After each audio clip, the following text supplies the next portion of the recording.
Without any doubt, the finest true footballer it has ever been my privilege to worship, and those who were lucky enough to have seen Alex play did worship him.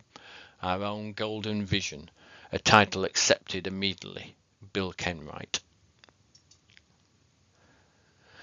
Alex Young is a player who doesn't fit the mould in the long history of the Titans who have worn the number 9 shirt.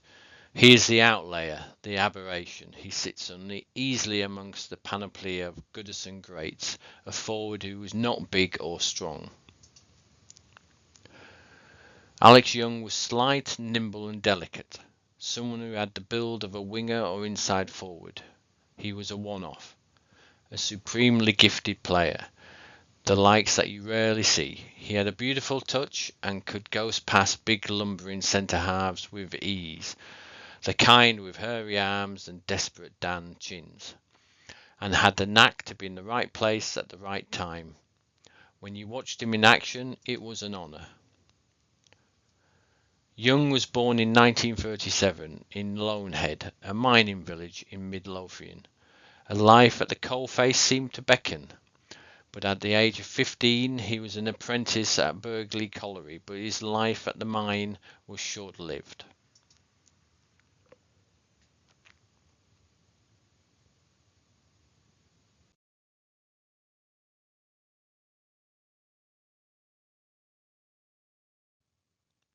Spotted by Hearts while playing youth football, this boyhood Hibernian fan was taken on by Hearts. There he spent a few years, dividing his time between Burghley Colliery and Tynecastle. His debut for Hearts came, aged 18, in a League Cup tie at the beginning of the 1955-56 season. Despite his tender years, the young forward's talents were soon appreciated, and by the season's end he was already a regular in the side.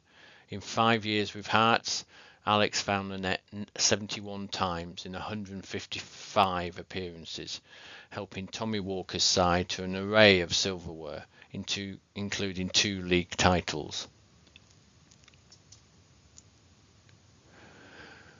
With a growing reputation as a forward possessed of rare skill and grace, as well as potency in front of goal, Young began to attract admirers. First, the national side came calling, and in May 1960 he won his first cap against Austria. He would win another 10. Then English teams got interested. When the suitors came, Everton and Preston North End led the pack. Hearts accepted Preston's bid, and Alex agreed personal terms, and North End said they were going to give him £3,000. Alex agreed to go to Preston, but the next day Preston's manager met Alex and said, "The directors won't give you £3,000, they'll give you £2,000. Everton replied, "Everton are giving me £2,000, I'll go to Everton." And with that, in November 1960, Everton signed a Goodison Park legend, and Preston missed a centre forward who could have transformed their fortunes.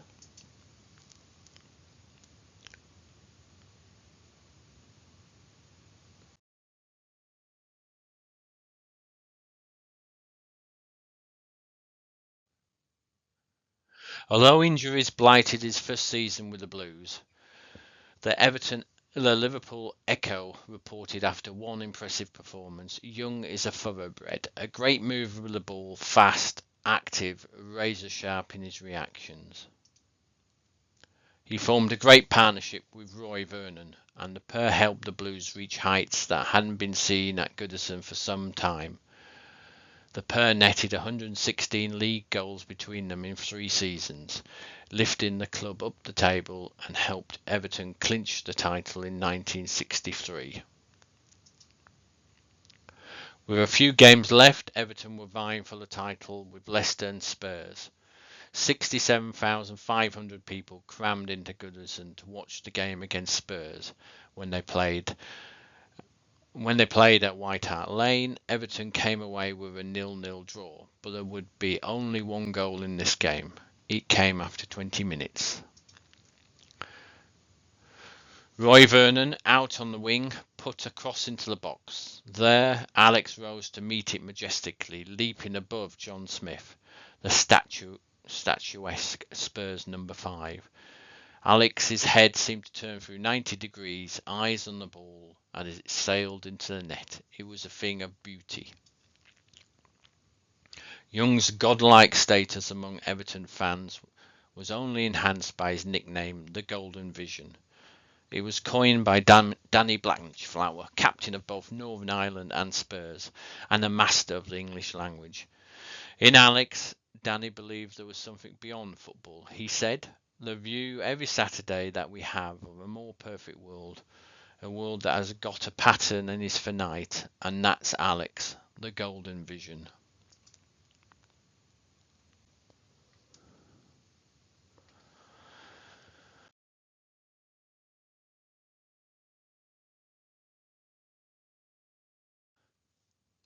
Despite his talents, Alex endured a troubled relationship with manager Harry Catterick.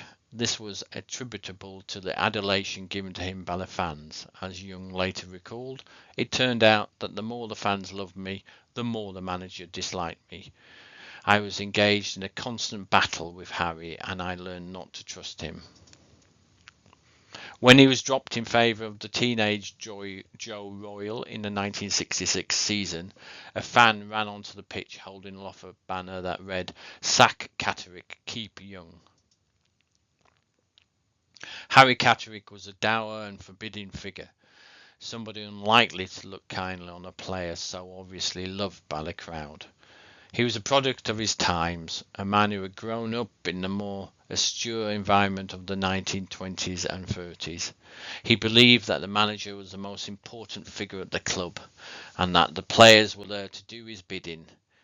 If there was a hierarchy, he was top man.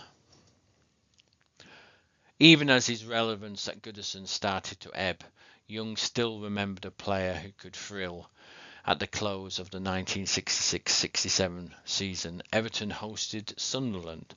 The Blues were on course to finish 6th, but there was little but pride riding on the game. Few expected much, but what they got was a pleasant surprise, an Alex Young masterclass. Brian LeBone wrote in his autobiography, "Alex Young beat Sunderland almost on his own that night. He put in a dazzling display of grace, vision and skill."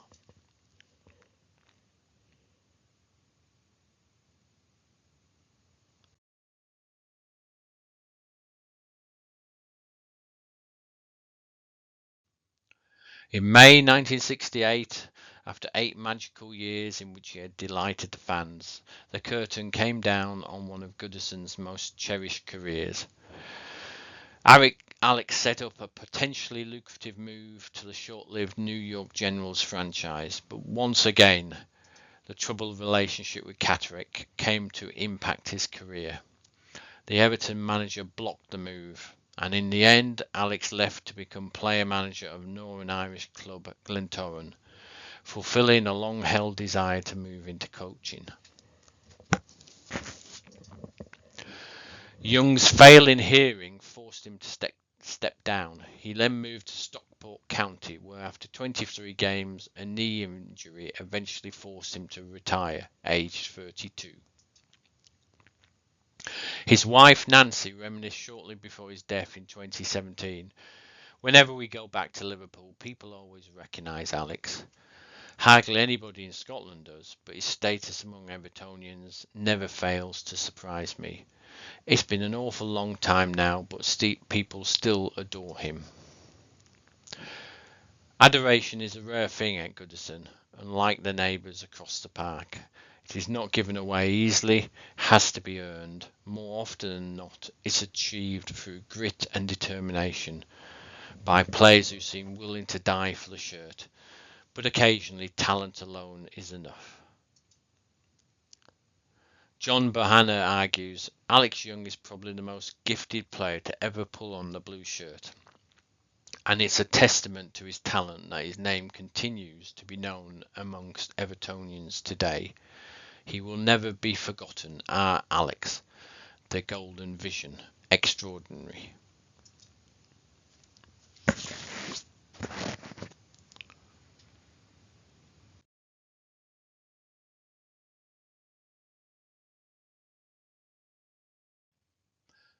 As first games went, it was something of a baptism of fire. The young Joe Royal, then just 16, had been called into Harry Catterick's office the afternoon before, believing he was going there for a dressing down from the notorious disciplinarian. But to his surprise, Royal found out they would be in the starting 11 to face Blackpool at Bloomfield Road. As if this wasn't surprising enough, it would turn out that Royal would be deputising for the crowd favourite, Alex Young, who Catterick had controversially decided to drop. Any debut so young would have been a test of character, but to do it in those circumstances must have added extra weight on Joe's shoulders. The gangly teenager struggled that afternoon, joining the rest of the team in a laboured 2-0 defeat to the Seasiders. After the game, the travelling Blues were in uproar. Some opted to stay behind to protest at Young's omission. As Harry Catterick was about to get on the coach, there was a surge forward and he was pushed to the ground in the melee.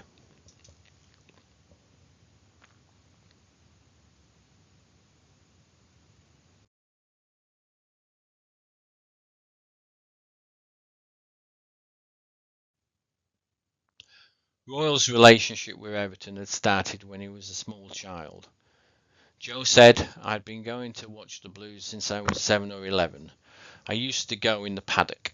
If you look at the ground now from the main stand, there's still a wooden panel where the clock used to be. I stood there." As a youngster, several clubs were interested in signing Joe, including Manchester City, but it was his hometown club that succeeded in recruiting him to their ranks, Everton taking him on as an apprentice in 1964. Joe said, "Everton were my team. Although my father followed United, he was thrilled about Manchester United being interested in me, but Everton were always my first choice, and importantly, they moved quicker than anyone else in getting me to sign." The 20 goals he scored in 40 starts during the 1967-68 season, as Young moved on to pastures new, it looked as though the team already had a ready-made replacement. Young liked the ball to his feet, whilst Royal was more of a target man. He had a great first touch and passed the ball well. He was an excellent finisher with a powerful right foot and nerves of steel. Former Everton defender Roger Kenyon remembers, "It was a side that bristled with talent, along with players who had been there for a while, like Gordon West and Brian LeBon. Catterick brought in some great new players, such as Alan Ball and Howard Kendall, and promoted youngsters like Joe, Colin Harvey and Alan Whittle."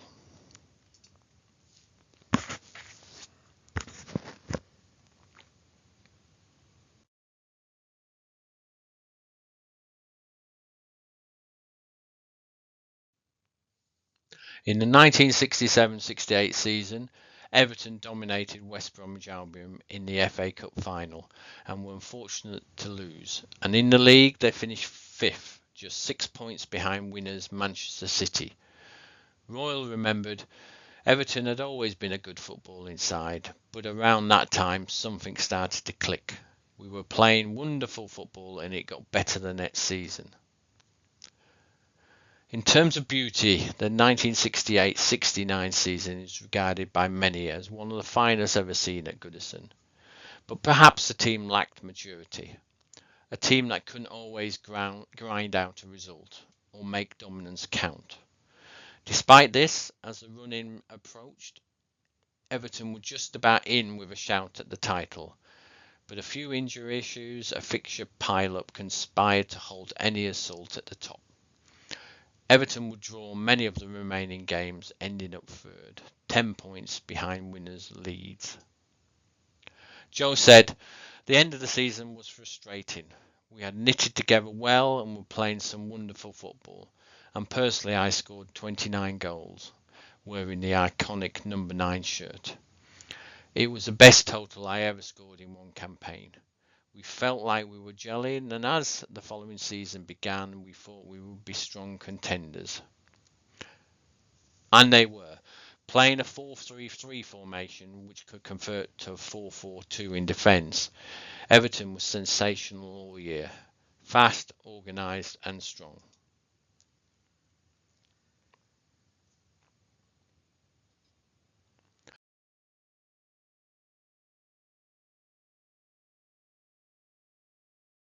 Joe said there was a 2-0 victory against Liverpool in March at their place, with goals from Alan Whittle and me.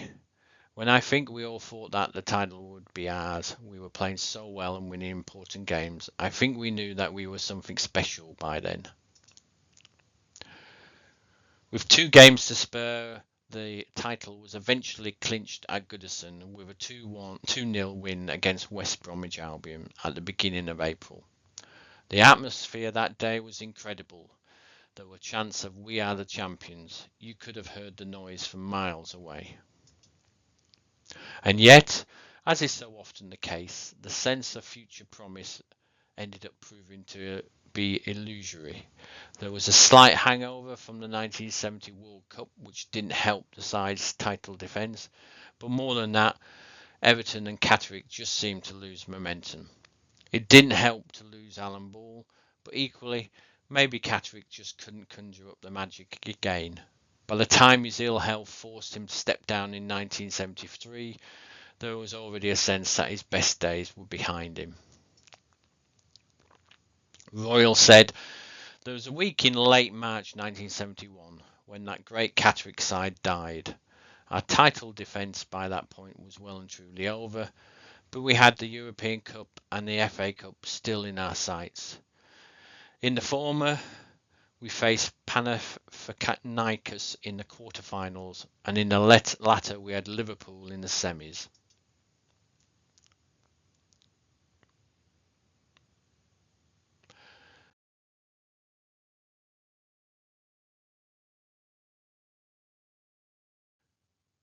The Greeks were battered at Goodison, but somehow managed to earn a 1-1 draw, nicking a vital away goal. This meant the Blues would need to take the game to their opponents in the away leg to continue their European adventure. On a terrible dusty playing surface in front of an exceptionally hostile crowd, one that drenched the Everton bench in spit and ruled over by a referee whose impartiality had long been questioned, the Blues stumbled, the game ending goalless, meaning they were knocked out on the away goals rule. A season that had promised so much was effectively ended a few days later when, exhausted after the Greek Odyssey, Everton were knocked out of the FA Cup by Liverpool. For Joe, injuries would plague much of his remaining time with the Blues, taking the throttle off his Everton career. By the mid-1970s, the arrival of a new manager in Billy Bingham, the signing of new players such as Bob Latchford, and Joe's continued struggles with fitness and form meant that a move away from Goodison Park seemed inevitable. Joe said it was a hard time and the thought of leaving Everton was difficult, but in the end it happened. An offer came in from Manchester City and I found myself off to Main Road. The £170,000 arrival initially struggled, scoring once in 16 league games after moving there towards the end of December 1974. But in his second season, injury-free, the old Royal magic returned.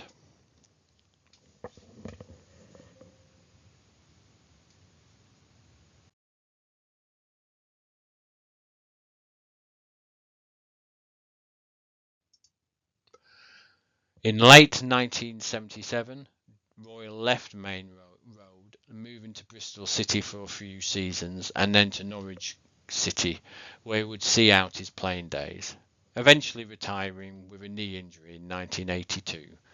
Joe said, "Ironically, my last game as a player was at Goodison. I scored and Norwich won, but I still got a standing ovation as I came off." The Norwich manager, Ken Brown, said he'd never heard anything like it before.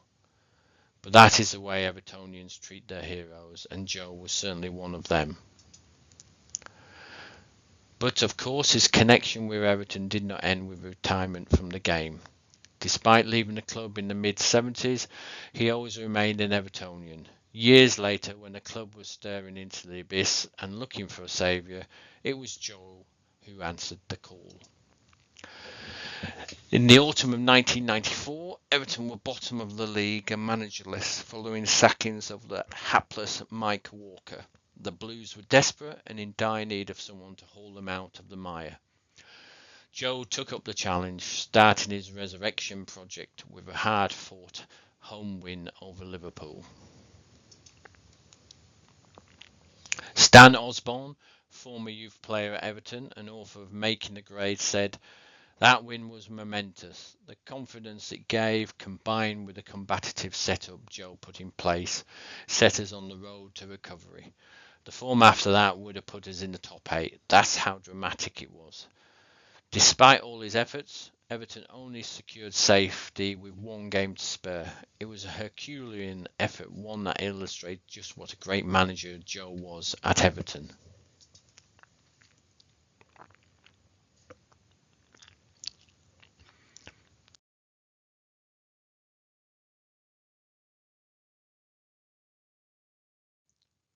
As the icing on the cake, that season was capped off with a highly improbable FA Cup win. Despite fighting for their lives for months, Everton managed to go all the way to Wembley in the Cup, beating Manchester United 1-0 in the final.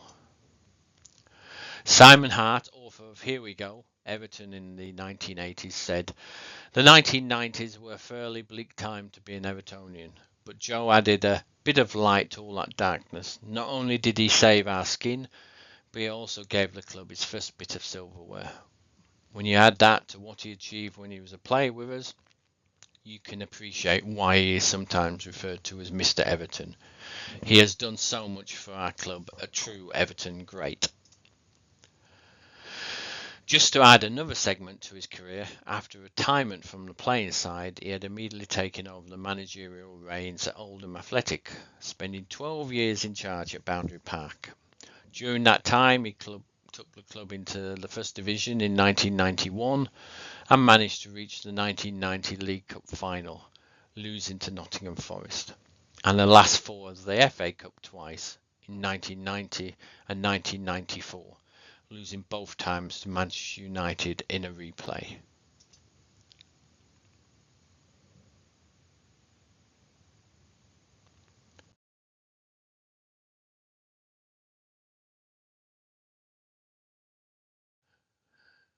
Amongst the cavalcade of forwards taken to the hearts of Evertonians, Bob Latchford has a special place.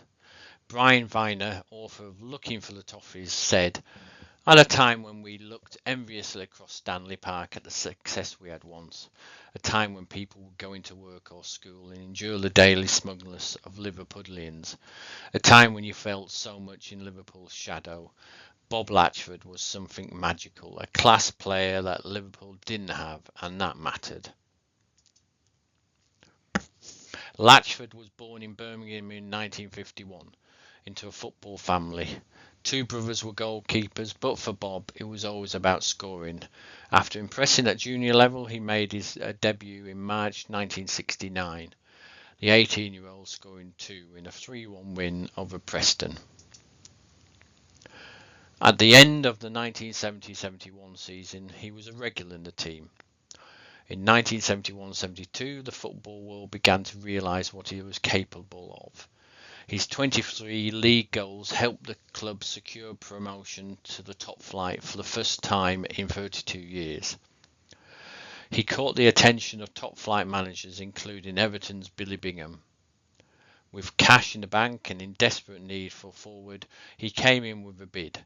But Birmingham City, who was struggling against relegation, were adamant that they would not sell.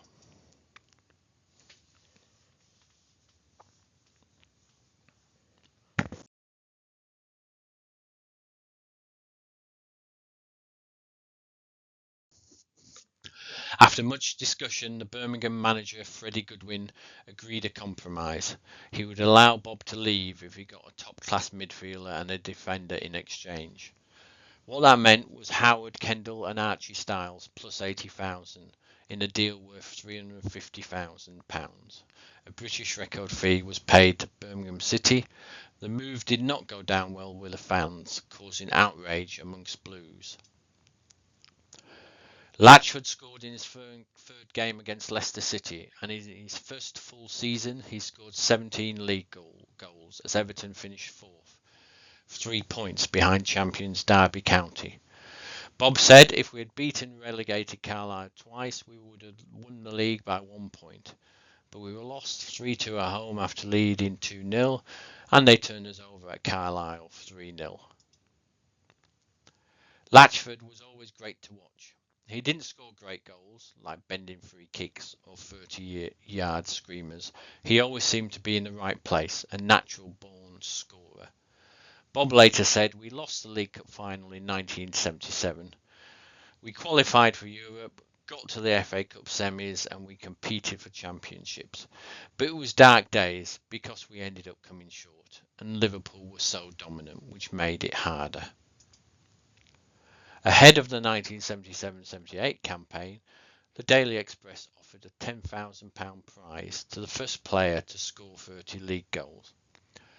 Bob would go 3 games without scoring and then bang in 4 against QPR or 3 against Coventry City.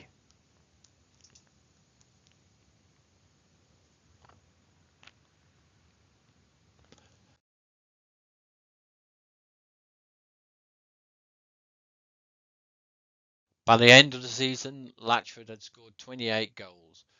The final game was at home to Chelsea. The Blues made mincemeat of the Londoners that day. They strolled to a 2-0 lead after 15 minutes, scorers Dobson and Wright. After 54 minutes, Neil Robinson, a rookie right-back, scored his first and only goal for the club. Then Mick Buckley put in a cross, and Bob netted his 29th goal, 4-0. Mick Lyons added a fifth soon after, and not long after that, Mickey Droy, the Chelsea centre-half, tackled Lyons in the box. It was a soft penalty, but it didn't matter.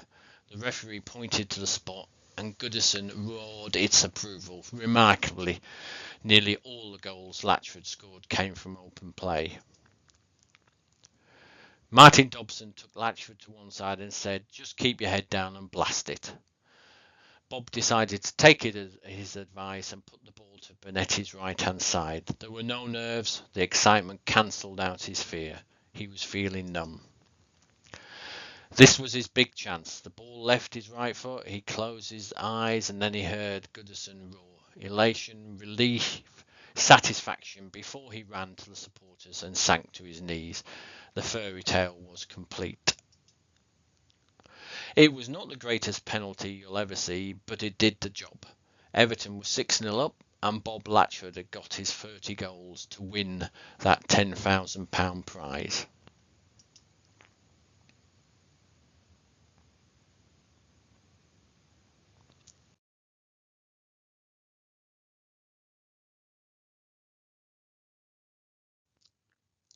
Latchford would remain at Everton for a further few seasons, a key part of Gordon Lee's attempt to resurrect the club's fortune.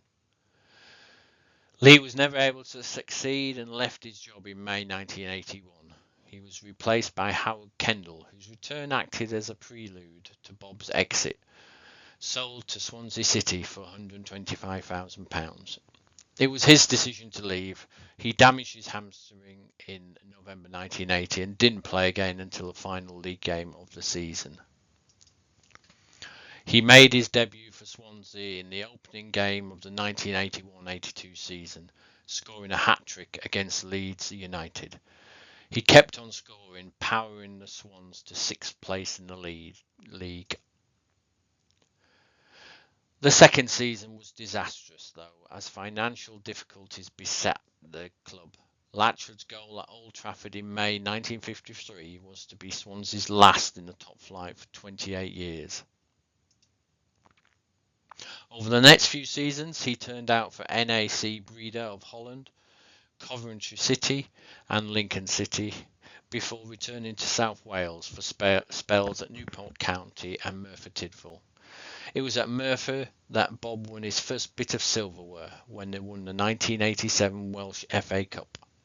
He retired not long after, leaving football on a high, a career that spanned 546 games and 231 goals. Despite his Midlands roots, his heart remains at Everton. He said, "I might have started at Birmingham, but my soul is at Goodison Park."